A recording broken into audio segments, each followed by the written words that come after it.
ان اللہ لا یستحیی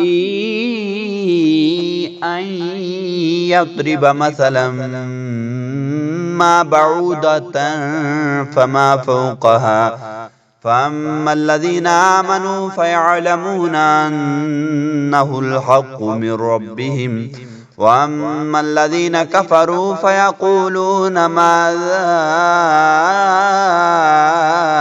أراد الله بهذا مثلا يضل به كثيرا ويهدي به كثيرا وما يضل به إلا الفاسقين۔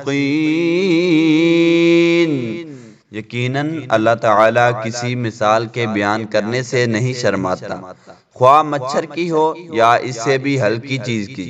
ایمان والے تو اپنے رب کی جانب سے صحیح سمجھتے ہیں اور کفار کہتے ہیں کہ اس مثال سے اللہ نے کیا مراد لی ہے، اس کے ذریعہ بیشتر کو گمراہ کرتا ہے اور اکثر لوگوں کو راہ راست پر لاتا ہے، اور گمراہ تو صرف فاسقوں کو ہی کرتا ہے۔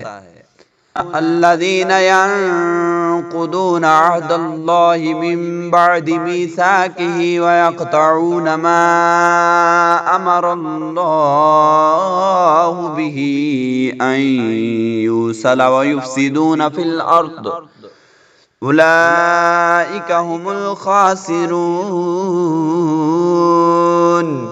جو لوگ اللہ تعالیٰ کے مضبوط عہد کو توڑ دیتے ہیں اور اللہ تعالیٰ نے جن چیزوں کے جوڑنے کا حکم دیا ہے انہیں کاٹتے ہیں اور زمین میں فساد پھیلاتے ہیں، یہی لوگ نقصان اٹھانے والے ہیں۔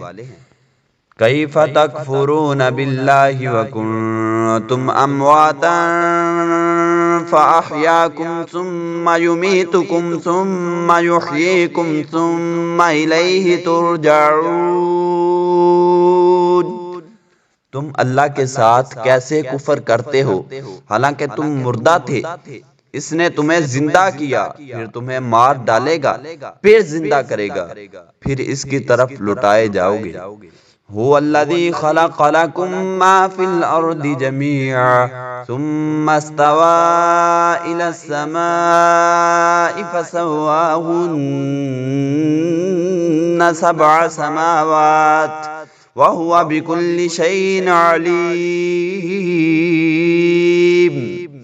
وہ اللہ جس نے تمہارے لیے زمین کی تمام چیزوں کو پیدا کیا، پھر آسمان کی طرف قصد کیا اور ان کو ٹھیک ٹھاک 7 آسمان بنایا، اور وہ ہر چیز کو جانتا ہے۔